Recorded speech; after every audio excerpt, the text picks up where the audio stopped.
Avenues पहलको यो विशेष श्रृङ्खलामा स्वागत छ आदरणीय दर्शकवृन्द। म सुशील पाण्डे। 12औं राष्ट्रिय जनगणनाको मूल गणना भोलि बिहिबारदेखि देशभर सुरु हुँदैछ र त्यसको सबै तयारी भइसकेको केन्द्रीय तथ्याङ्क विभागले बताएको छ। तर नेपालको नक्सामा केही समय अगाडि समेटिएको भूगोल लिपुलेक, लिम्पियाधुरा र कालापानीमा रहेका विभिन्न गाउँहरू नाभी, कुटी, गुन्जी लगायतका गाउँहरूमा जनगणना हुन्छ कि हुन्न भन्ने खालका थुप्रै आशंकाहरू यतिखेर आइरहेको छ।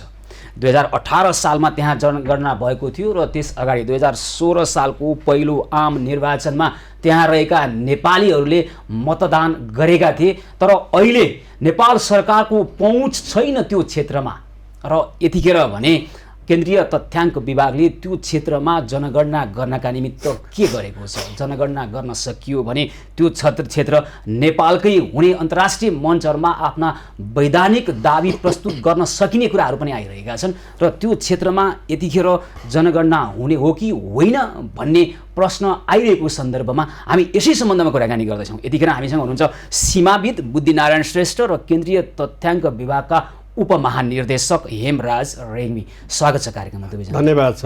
ल हेमराजजी, तपाईँबाटै सुरु गरौँ। अब भोलिदेखि राष्ट्रिय जनगणनाको मूल गणना होइन, बिहिबारदेखि देशभर सुरु भएको तयारी भन्नुभएको छ। देश भनेको नक्सामा जे देख्छौँ त्यसलाई हामी देश भन्छौँ। तर प्रश्न उठिरहेको छ, लिपुलेक, लिम्पियाधुरा, कालापानीमा यो जनगणनाको अहिलेको तयारी के छ भन्ने धेरैको चासो छ। के छ यहाँहरूको तयारी? धन्यवाद सुशील सर। राष्ट्रिय जनगणनाको यो 12औं श्रृङ्खला हो। प्रधानमन्त्री चन्द्र शमशेरको पालामा विक्रम सम्वत 1968 सालमा नेपालमा प्रारम्भ भएको जनगणना 2078 सालमा गन्दै गयौँ भने 12 अनि 72 सालमा आएको हाम्रो नेपालको संविधानपछि जुन राज्य पुनर्संरचना भयो, राज्य पुनर्संरचना पश्चात अथवा सङ्घीयतामा हामी गइसकेपछिको चाहिँ पहिलो जनगणना भन्दा पनि हुन्छ। यो पहिलो जनगणना तयारी त हाम्रो वास्तवमा चैत महिनामै पुरा भइसकेको थियो, तर कोभिडको कारणले गर्दा हामीले निर्धारित समयमा जनगणना सम्पन्न गर्न सकेनौँ। 78 सालको वैशाख, जेठ, असार महिनामा गर्नुपर्ने जनगणना अलिकति ढिलो भएर हामीले फेरि प्रारम्भ गऱ्यौँ नेपाल सरकारको निर्णयअनुसार। जनगणनाको परिभाषाले के भन्छ भनेदेखि निश्चित भूभागमा, निश्चित भूगोलमा, निश्चित समयमा बसोबास गर्ने मानिसहरूको सङ्ख्या। मुख्य कुरा भनेको चाहिँ सङ्ख्या नै हो, टाउको गण्य नै हो। तर सङ्ख्याले मात्रै नपुग्ने भएको हुनाले आधुनिक जनगणनाहरूमा चाहिँ ती मान्छेका विशेषताहरूको पनि हामी सङ्कलन गर्छौँ। विशेषताभित्र सामाजिक विशेषताहरू, आर्थिक विशेषताहरू, भौगोलिक विशेषताहरू, जनसाङ्ख्यिक विशेषताहरू, नितान्त व्यक्तिगत विशेषताहरू अथवा अलिकति केही भूगोल समाजले निर्धारण गरेका विशेषताहरूको सङ्कलन गर्छौँ। जनसङ्ख्याको परिभाषाले नै के भन्छ भने कुनै देशको जनसङ्ख्या गर्ने, जस्तो अहिले हामी नेपालको जनसङ्ख्याको कुरा गर्दैछौँ भने नेपालको सम्पूर्ण भूभागहरूमा यो गनिनुपर्छ। सैद्धान्तिक विषय चाहिँ यही नै हो। यसमा कुनै दुविधा नराख्नु भए हुन्छ। हामी नेपालका हरेक भूभाग, चाहे पुराना भूभाग हुन् चाहे पछि थपिएका भूभागहरू हुन्, हरेक क्षेत्रमा जनगणना गर्नको निमित्त हामी तयारी अवस्थामा छौँ। पछि त कहाँ थपिया छ र? त्यो चुच्ची नक्सा निक्लेको हो पछि होइन, त्योभन्दा अगाडि नै 2018 सालमै त्यहाँ जनगणना भएकै कुराहरू तपाईँहरूकै तथ्याङ्कले भन्छ। 2016 सालमा आम निर्वाचनमा मतदान गरेको कुरो जुन लिपुलेक, लिम्पियाधुरा र कालापानीमा यसपटक चाहिँ तयारी छैन भन्ने कुरो छ नि त, के हो यथार्थ? अब जनगणनाको तयारीको विषय भनेको मूलतः सामग्रीहरूको व्यवस्थापन, जनशक्तिको व्यवस्थापन, त्यसपछि जनशक्तिलाई तालिम दिने, प्रश्नावलीहरूको निर्धारण, यी सम्पूर्ण तयारी हामीले पुरा गरिसकेका छौँ। अहिलेको मितिमा आउँदा हामीले झन्डै 39,000 जति गणकहरू हामीले 12 कक्षा पास गरेका, खुल्ला बजारबाट जनशक्ति भर्ना गरेका छौँ यसपालि नौलो अभ्यासको रूपमा। पहिला हामीले शिक्षकहरूलाई काजमा ल्याएर काम लाउने गर्थ्यौँ। यसपालि चाहिँ हामीले खुल्ला बजारमै उपलब्ध जनशक्ति झन्डै 39,000 गणकहरू र 8,500 जति, 8,500 जति सुपरिवेक्षकहरू जुन स्नातक तह उत्तीर्ण हुनुहुन्छ, उहाँहरूलाई हामीले यो कम्पिटिटिभ माध्यमबाट, अनलाइन माध्यमबाट विज्ञापन प्रकाशन गरेर इच्छुक छौँ भनेर पहिला त दरखास्त हाल्नु पर्यो। उहाँहरूलाई एउटा मेरिटको आधारमा हामीले छनौट गऱ्यौँ। छनौट गरेर हामीले हरेक जिल्ला, हरेक अब राष्ट्र भइहाल्यो, प्रदेश, जिल्ला, त्यसपछि हरेक पालिकाको प्रत्येक वडालाई पनि हामीले फेरि गणना क्षेत्र भनेर विभाजन गरेका छौँ। गणना क्षेत्र भनेको एकजना गणकले काम गर्ने ठाउँ हो। वास्तवमा हामी इनुमरेसन एरिया भनेर भन्छौँ। ती इनुमरेसन एरियाहरू हामीले तयार गरेर त्यो एउटा गणकलाई एउटा नक्सा दिन्छौँ हामी गणना गर्नको निमित्त। तपाईँलाई तोकिएको क्षेत्र यो हो, त्यसको बााउन्ड्री पनि हामी अब एक्ज्याक्ट बााउन्ड्री भेटिएन भने पनि सामान्य पूर्व, पश्चिम, उत्तर, दक्षिणको एउटा नक्सा दिएर पठाउँछौँ। यो लिपुलेक, लिम्पियाधुरा र कालापानीमा चाहिँ कति गणक छुट्टिएका भइसकेका छन्, कहिले जान्छन् त्यहाँ? अब लिपुलेक, लिम्पियाधुरा र कालापानी जुन नयाँ भूभाग अथवा यहाँले नयाँ भन्दा चित्त दुखाउनु भयो, पछि नक्सामा पछि थपिएका भूभाग भनेर पहिला हाम्रै भूभागहरू रहेछन् तिनीहरू। ती भूभागहरू दार्चुला जिल्ला अन्तर्गत पर्ने, ब्यास गाउँपालिका अन्तर्गत पर्ने अहिले भनेदेखि त्यो ब्यास गाउँपालिकाभित्र समग्रमा हामीले सुपरिवेक्षक र गणकहरूको व्यवस्थापन तहाँको निमित्त पनि गरेका छौँ। यो भयो सैद्धान्तिक विषय है, जनगणना गर्नुपर्छ, त्यहाँ जनगणना हुन्छ भन्ने सैद्धान्तिक विषय हो। अब अलिकति व्यावहारिक पक्षको विषयमा पनि कुरा गरौँ। व्यावहारिक पक्ष के हो त भनेदेखि त्यो क्षेत्र नयाँ थपिएको क्षेत्रमा हाम्रो राज्यको सुरक्षा निकाय छ कि छैन, हाम्रो राज्यले शैक्षिक संस्थाहरू खोलेको छ कि छैन, नयाँ थपिएको क्षेत्र नभनौँ न सर, हाम्रो नयाँ भूभाग अहिले हामीले नयाँ नभनौँ के, हामीले नेपालको नक्सामा चाहिँ नेपालको नक्सामा नयाँ किन मैले भनेन भने अहिले तथ्याङ्क 2018 सालमा जनगणना भएकै हो। हामीले चर्चा गरिराखेको भूभाग भनौँ न सर, हामीले चर्चा गरेको भूभाग नाभी, कुटी, गुन्जी भनेर जुन गाउँहरू हामीले उल्लेख गरेको भर्खरै, त्यहाँ हाम्रो प्रशासनिक उपस्थिति छ कि छैन भन्दा त छैन भन्ने त वास्तविकता हो नि। अब यो वास्तविकतालाई विचार गर्ने हो भनेदेखि हाम्रो गणक, हामीले गणकलाई पठाउने सिद्धान्त के हो जनगणनाको भनेदेखि लुकेर जाने होइन, भर्सक चाहिँ यो आइडी कार्ड लाएर जाने। हामीले एउटा टोपी दिएका छौँ, झोला दिएका छौँ, गणना सामग्री दिएका छौँ। नेपाल सरकारले बकाइदा छाप राखेर तपाईँ 1 महिनाकै निमित्त भर्ना भएको भए पनि तपाईँ करारमा आएको सरकारी कर्मचारी हो, तपाईँ सरकारको प्रतिनिधि हो, राज्यले तपाईँलाई गणना गर्नको निमित्त व्यक्तिको घर घरमा पठाएको छ। एक किसिमले यो जनसङ्ख्या भनेको नौलो अभ्यास पनि हो। नागरिकले सेवा सुविधा लिनको निमित्त सधैँ कार्यालयमा धाउनुपर्छ, जुनसुकै कार्यालय हो सरकारी कार्यालयमा धाउनुपर्छ। यो जनगणनामा यहाँले हेर्नुभयो भने राज्य जनता कहाँ जान्छ क्या, यसरी हेर्नुभयो भनेदेखि त यो एउटा विपरीत स्ट्रिम हो नि, विपरीत धार हो। यस्तो विपरीत धारमा त जनताले त सहयोग गर्नु पर्यो त। राज्य आएको छ म कहाँ, गणक भनेको त राज्यको प्रतिनिधि भएर गएको व्यक्ति हो भनेदेखि उसलाई सहयोग गर्नुपर्ने दायित्व हो। तर सहयोग गर्दा चाहिँ हामी लुकेर विवरण सङ्कलन गर्ने हाम्रो पहिलो प्राथमिकतामा पर्दैन। हाम्रो प्राथमिकता के हो भने प्रत्यक्ष व्यक्तिगत अन्तर्वार्ता। अहिले हामीले अङ्गीकार गरेको तथ्याङ्क सङ्कलनको प्रत्यक्ष व्यक्तिगत अन्तर्वार्ता हो। सकेसम्म हामीले प्रत्यक्ष व्यक्तिगत अन्तर्वार्ता कोसँग लिने त भन्दा परिवार मूलीसँग फेरि अथवा परिवारको विषयमा जानकारी राख्ने व्यक्तिसँग हामीले, हाम्रो गणकले अथवा सुपरिवेक्षकले अथवा जनगणना अधिकारीले विभिन्न तहमा हुनसक्छ प्रत्यक्ष व्यक्तिगत अन्तर्वार्ता गर्ने। भोलिदेखि हामीले प्रारम्भ गर्न लागेको जुन 15 दिने जनगणनाको मूल कार्यक्रम छ, त्यो मूल कार्यक्रमको मुख्य तथ्याङ्क सङ्कलन गर्ने तरिका भनेको चाहिँ हाम्रो प्रत्यक्ष व्यक्तिगत अन्तर्वार्ता, डाइरेक्ट पर्सनल इन्टरभ्यू। जसरी यहाँ र म अहिले कुरा गर्दैछौँ यस्तै गरेर परिवार मूली र हाम्रो गणकको बिचमा कुराकानी गर्ने र त्यसपछि विवरणहरू भर्ने। अलिकति फरक चाहिँ के छ भने यहाँले सोध्नुपर्ने प्रश्नहरू अलिकति खुल्ला खालका होलान्, थप्दै जान मिल्ला, ओपन क्वेसनमा डिस्कस गर्छौँ। हाम्रो गणकले खुल्ला प्रश्न सोध्न पाउँदैन, एउटा स्ट्रक्चर्ड क्वेसन यार, बन्द प्रश्नावली हामीले नेपाल सरकारको राजपत्रमा छापेर हामीले पहिले नै तयार गरेका छौँ, पहिले नै सार्वजनिक गरिसकेका छौँ। त्यो प्रश्नावली लिएर गणक जाने, त्यो प्रश्नमा उल्लेख भएका प्रश्नहरू जस्ताको तस्तै सोध्ने है, नबुझेपछि मात्रै व्याख्या गर्ने हो है। प्रश्न कसैले बुझेनन् भनेदेखि गणकले भर्ने। र यो अवसर चाहिँ लिपुलेक, लिम्पियाधुरा र कालापानीका नेपालीहरूले पाउने व्यवस्था गर्नुभएको छ यहाँले? त्यो प्रबन्ध हामीले गरेका छौँ। आजको मितिसम्म म के भन्छु भने ती हामीले यहाँ अहिले चर्चा गरिराखेका भूभागहरूमा जनगणना हुन्छ। कथम कदाचित हुन सकेन भने के गर्ने भन्ने विषयमा हामीले विकल्पको विषयमा पनि सोचेका छौँ। फेरि होइन, जनगणना गर्ने तपाईँले भन्नुभयो विकल्प भनेको प्रत्यक्ष व्यक्तिगत अन्तर्वार्ता, त्योभन्दा अरू विकल्प त छैन।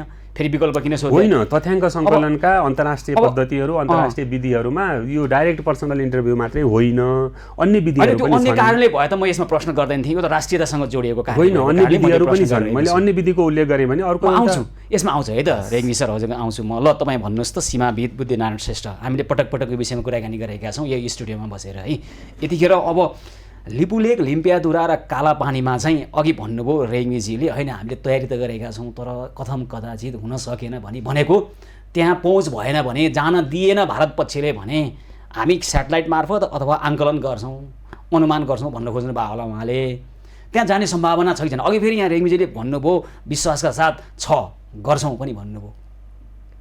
अब मलाई चाहिँ के लाग्छ भने अब यो लिपुलेक, लिम्पियाधुरा, कालापानी, अब गुन्जी, कुटी, नाभीका जनताहरूको जनगणना चाहिँ अनिवार्य रूपले गर्नुपर्छ।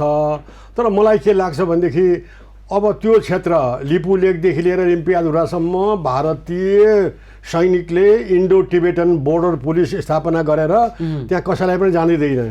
भारतीय नागरिकलाई पनि आइडी कार्ड हेरेर एकदम कडा गरेर मात्रै छानी झैँ जान दिन्छ भने मेरो विचारले हाम्रो गणकलाई त्यहाँ पस्न दिँदैन। गुन्जी, कुटी, नाभी, जोलिङकाङ इत्यादिमा होइन।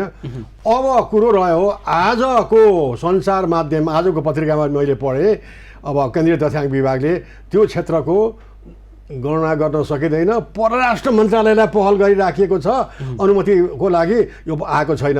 मलाई यहाँ के लाग्यो भनेदेखि अब परराष्ट्र मन्त्रालय मार्फत हाम्रो नेपालको गणकलाई चाहिँ अब नाभी, कुटी, गुन्जीमा जान दिनु भनेर चाहिँ अनुरोध गर्दाखेरि कहिले पनि कुनै पनि हालतमा भारतले अनुमति दिँदैन। त्यस कारणले गर्दाखेरि मेरो भनाइ चाहिँ फिजिकल्ली हाम्रो नेपालको गणक त्यहाँ पुग्न सक्दैन। गुन्जी भन्नु भएको छ गणक खटाइएको छ, त्यो चाहिँ दार्चुला जिल्लाको ब्यास गाउँपालिका अन्तर्गत पर्छ, त्यहाँ जान्छन् हाम्रा गणकहरू। हो, ब्यास गाउँपालिका वडा नम्बर 1 अन्तर्गत पर्छ अघि।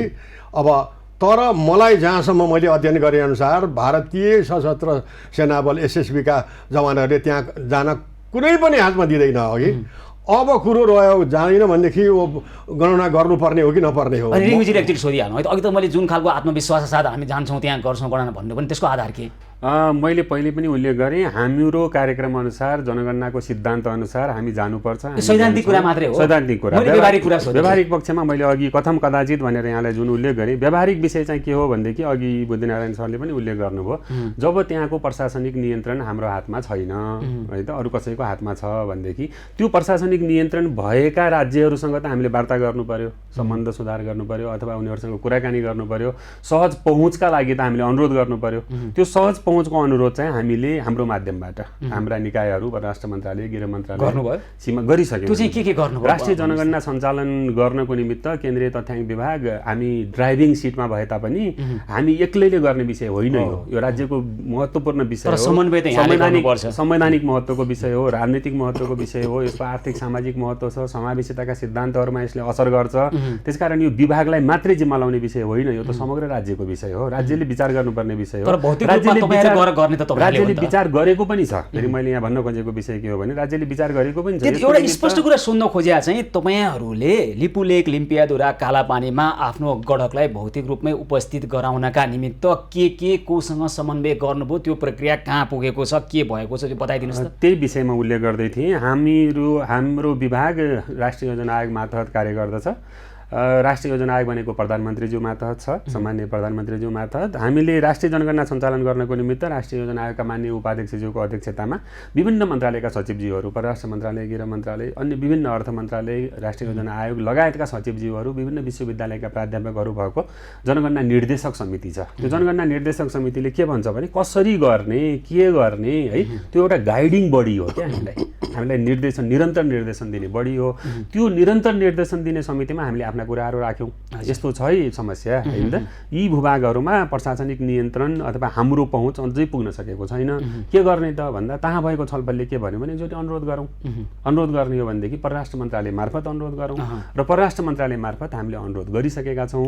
हामी त्यो जवाबको प्रतीक्षामा छौँ आजको मितिसम्म है। प्रतिउत्तर आएको छैन। प्रतिउत्तर अब परराष्ट्र मन्त्रालयतिर आएको भए थाहा छैन, हामी कहाँसम्म त्यो प्रतिउत्तर अहिलेको मितिसम्म आइपुगेको छैन। अहिलेसम्म हामीलाई आशा के छ भने यो 15 दिन, कार्तिक महिनाको 25 गतेदेखि मङ्सिर महिनाको 9 गतेसम्म त्यो प्रत्युत्तर यदि हामीले पायौँ भनेदेखि हामीले त्यहाँ गणकहरू पठाएर हामी गणना गर्न तयार छौँ। हामी रेडी अवस्थामा छौँ है। अब कथम कदाचित अघि भनेकै विषयलाई फेरि मैले ल्याएर जोडेँ, त्यो प्रत्युत्तर आएन अथवा हामीले त्यहाँ सहज पहुँच पाएनौँ भने के गर्ने त भन्दा अब विकल्पहरूको विषयमा पनि हामीले अध्ययन तपाईहरु प्रयास चाहिँ गर्नुहुन्छ कि हुँदैन? अहिले चाहिँ अथवा परराष्ट्र मन्त्रालयबाट केही पनि प्रत्युत्तर आएन, भारतीय पक्षले केही भनेको छैन भने अहिले चाहिँ तयारी छ कि छैन जाने? अघि मैले भनिसकेँ, गणकहरू तयारी अवस्थामा छन्, सामग्रीहरूको व्यवस्थापन गरिसकिएको छ, सबै तयारी छ। अब हामीलाई एक्सेस चाहिएको छ, पहुँच चाहिएको छ। त्यो तपाईहरुको बसको मात्रै विषय हो। त्यो पहुँचको विषय भनेको तथ्याङ्क विभागको विषय मात्रै होइन, यो समग्र राज्यको विषय हो। हामीले राज्यका निकायहरूमा यो विषयलाई पुर्याइसकेका छौँ। ल बुद्धिनारायणजी, कस्तो राज्य हो, कस्तो सरकार हो? हाम्रो नेपालको नक्साभित्र समेट्ने, त्यसलाई राजनीतिक लाभको लागि प्रयोग गर्ने अनि जनगणना गर्नको निमित्त एउटा अब विभागले गरिरहेको छ होइन, राष्ट्र अन्तर्गतको र सरकार अन्तर्गतको ऊ जनगणना गर्न जाने स्थिति नै अहिलेसम्म सिर्जना भइरहेको छैन, जबकि भोलि बिहानैदेखि अब जनगणना सुरु हुँदैछ। कस्तो राज्य हो यो देश? अहिलेसम्म राज्य बन्न सकेको छैन क्या। अहिलेसम्म यो सरकार भन्छ एउटा कुरो, गर्छ अर्को कुरो, एउटा मात्रै सरकारको कुरो हो र भने प्रत्येक पटक यस्तो के भएको? अस्ति अब चुच्चे नक्साको त्यति चर्चा, अहिले पनि आउँदो चुनावमा चुच्चे नक्साकै ब्याज हान्छु भनेर बसेका छन् गरेर दलहरूभन्दा एउटा दल मुख्य त होइन। तपाईँले कस्तो राज्य हो हाम्रो नेपाल सोध्नुभयो नि। अब सबैलाई थाहा छ राज्य भन्नाले के गुण हुनुपर्छ। पहिलो कुरो निश्चित सिमाना हुनुपर्छ, दोस्रो तोकिएको निश्चित बासिन्दा जनसङ्ख्या हुनुपर्छ, तेस्रो सबल सरकार हुनुपर्छ, चौथो अन्तर्राष्ट्रिय क्षेत्रमा आफ्नो हक अधिकारको वकालत गर्न सक्ने सरकार हुनुपर्छ।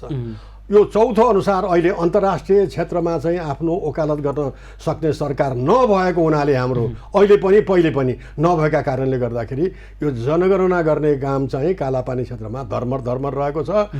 अब उपमहानिर्देशकले भन्नुभयो अब फिजिकल्ली त्यहाँ जान सक्यो भने त धेरै राम्रो कुरा हो, तर उहाँहरूको त तयारी रहेछ नि त, तर यो एउटा विभागको मात्रै बसको विषय रहेन।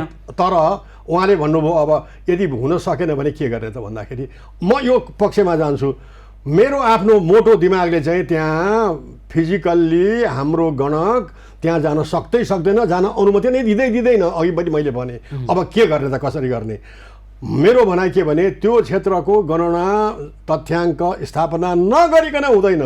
यो चाहिँ राष्ट्रको भौगोलिक अखण्डतासँग जोडिएको छ, सार्वभौमिकतासँग जोडिएको छ, त्यो क्षेत्रको स्वतन्त्रतासँग जोडिएको छ, त्यसकारण नगरिकन हुँदैन। मेरो आफ्नो धारणा अनुसार चाहिँ तीनटा वैकल्पिक व्यवस्था अनुसार भर्चुअल तीनटा माध्यम छ, तीनटा माध्यममध्ये कुनै एउटा भर्चुअल माध्यमबाट त्यहाँको तीनटा के हुन् भन्ने विषयमा कुराकानी गर्छौँ। एबी न्युज पहलको यो विशेष श्रृङ्खला निरन्तर जारी रहनेछ, हामीसँगै रहनुहोला।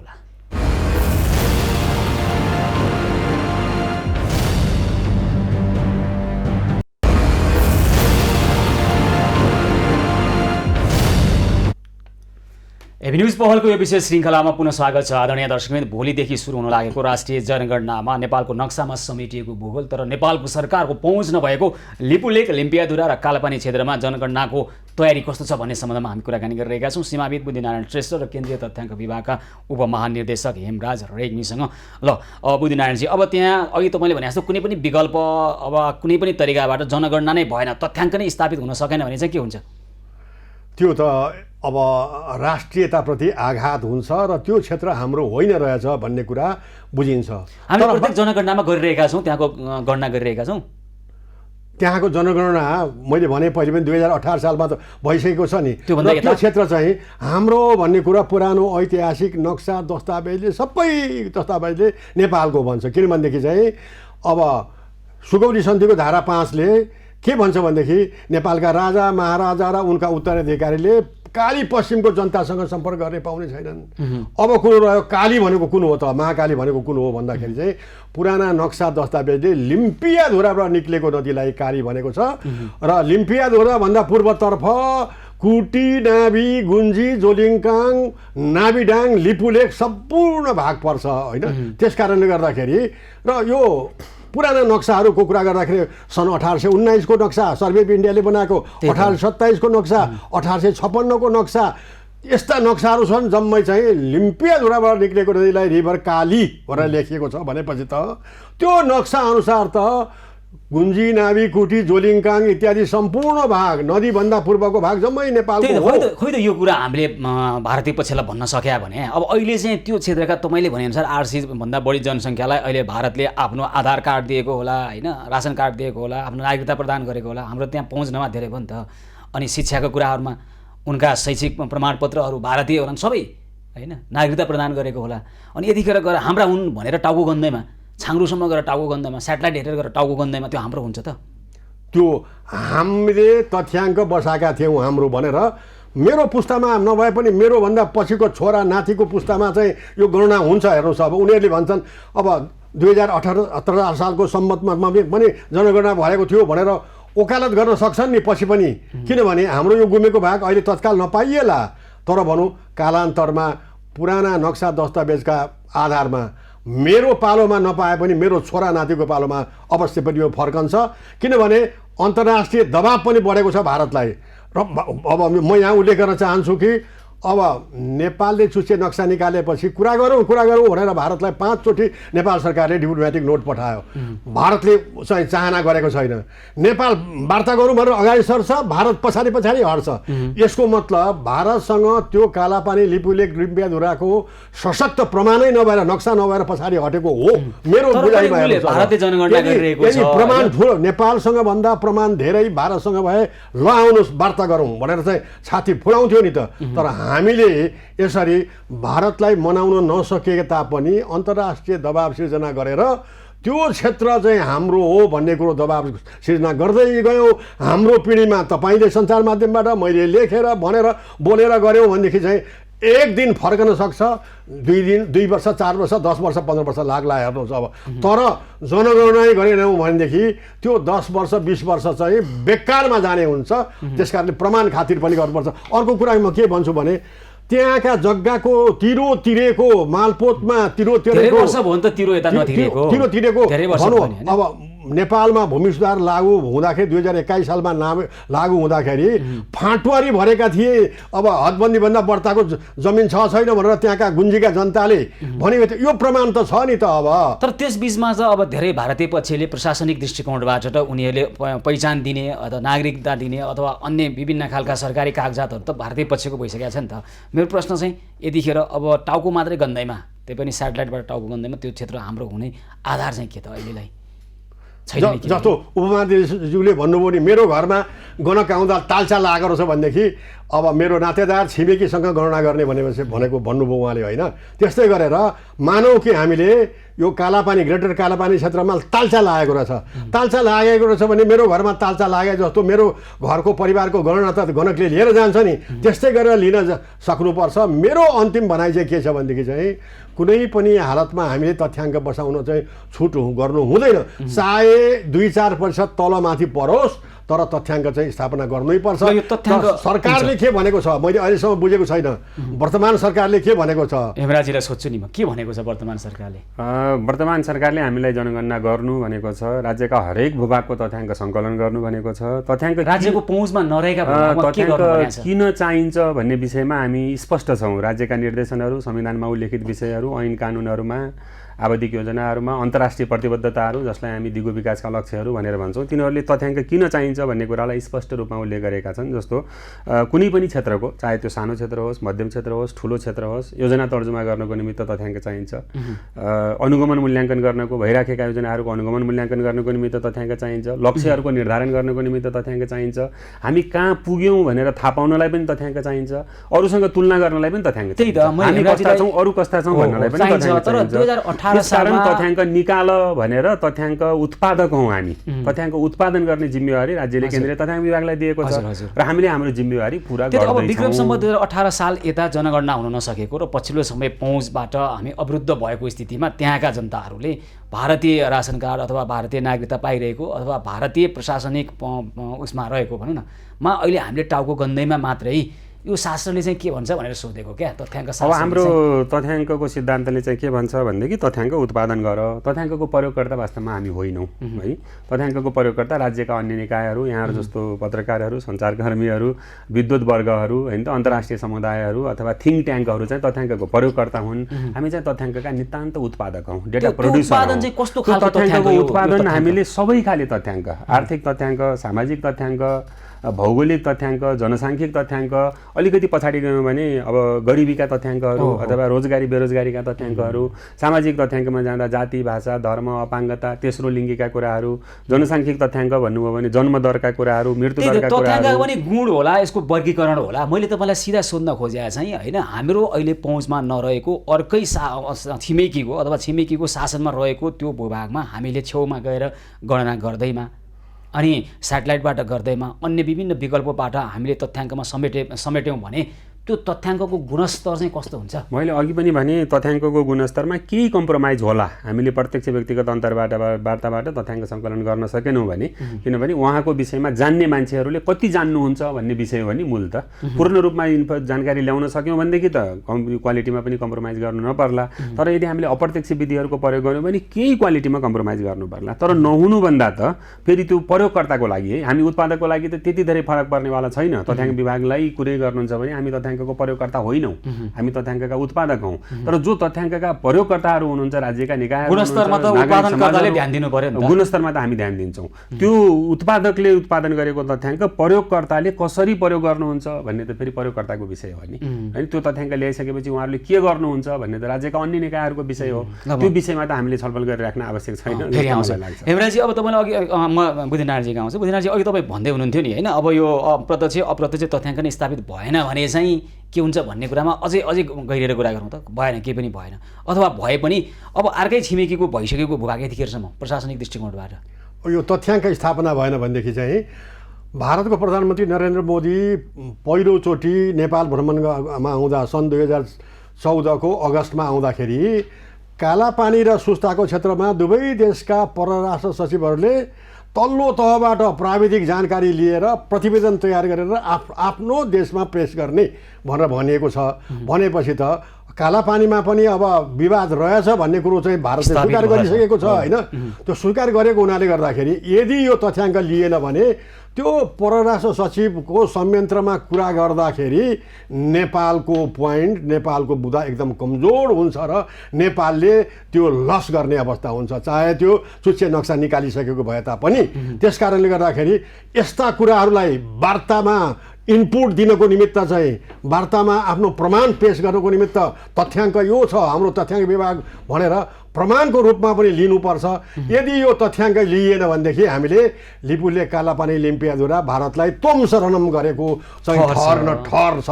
त्यस कारणले यदि यसरी गरियो भनेदेखि केन्द्रीय तथ्याङ्क विभागको महानिर्देशक, उपमहानिर्देशक, राष्ट्रिय योजना आयोगको उपाध्यक्ष सबै चाहिँ राष्ट्रघाती हुन्छन् भनेर मेरो बुझाइ छ।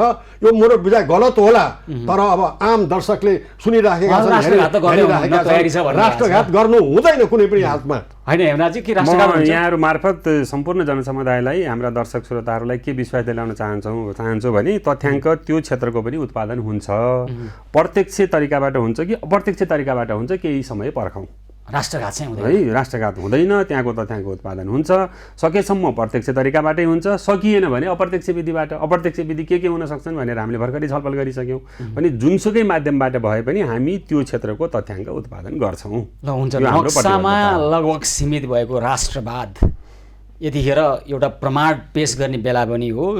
प्रत्यक्ष रूपमा उपस्थित भएर गर्न सकिन्छ, त्यहीँ गएर प्रत्यक्ष गएर गरौँ। सकिन्न, नजिकसम्म गएर गरौँ, त्यति पनि सकिन्न, अनि वैकल्पिक तरिकाबाट पनि जनगणना गरौँ र त्यहाँको स्थिति के रहेछ त्यसलाई स्थापित गरौँ। अन्तर्राष्ट्रिय मञ्चहरूमा भोलि त्यो क्षेत्र हाम्रो हो भनेर वैधानिक दाबी गर्नका निमित्त अर्को एउटा थप प्रमाण हुन्छ र यो विषय कूटनीतिक ढङ्गबाट सुल्झाउनु पर्ने विषय, सरकारले गर्नुपर्ने विषय हो। तर नेपालको राष्ट्रियता जहिले पनि, नेपालको सीमाका समस्या जहिले पनि प्रतिपक्षमा रहँदा ठुला चर्का कुरा गर्ने र सत्तामा गइसकेपछि चुप लागेर सत्ता सञ्चालनको चास्नीमा डुबिरहने, त्यसमै मग्न हुने खालको अवस्था देखिएको छ। यो अवस्थामा हामी खबरदारी गरिरहन्छौँ, निगरानी गरिरहन्छौँ। यहाँहरू भने यो जनगणनामा सफल पार्नको निमित्त हाम्रो पनि जति भूमिका छ त्यसको लागि ऐक्यबद्धता जारी व्यक्त गर्छौँ। यहाँले दिनुभएको यो समयको लागि भने धेरै धेरै धन्यवाद। यहाँलाई पनि धन्यवाद, हामीलाई बोलाएर आफ्ना कुराहरू राख्ने मौका दिनुभयो। हस्, एभिन्युज पहलको यो विशेष श्रृङ्खलामा यतिखेर यो खण्डमा हामीले कुराकानी गऱ्यौँ। भोलिदेखि 12औं राष्ट्रिय जनगणनाको मूल गणना बिहिबारदेखि देशभर सुरु हुँदैछ र नेपालको नक्सामा समेटिएको नेपाल सरकारको पहुँच नरहेको भूभाग लिपुलेक, लिम्पियाधुरा र कालापानी क्षेत्रमा के हुन्छ भन्ने सम्बन्धमा कुराकानी गऱ्यौँ र त्यहाँ जनगणना हुँदैछ भन्ने कुरा आएको छ। हामीले सीमाविद बुद्धिनारायण श्रेष्ठसँग कुराकानी गऱ्यौँ, केन्द्रीय तथ्याङ्क विभागका उपमहानिर्देशक हेमराज रेग्मीसँग कुराकानी गऱ्यौँ। आदरणीय दर्शकवृन्द, एभिन्युज पहलको अर्को श्रृङ्खलामा हामी देशभरबाट आएका विभिन्न खालका गुनासा र सम्बन्धित व्यक्तिहरूसँग कुराकानी गर्ने समस्या समाधानको पहललाई निरन्तरता दिनेछौँ। एभिन्युज पहल निरन्तर जारी रहनेछ, हामीसँगै रहनुहोला।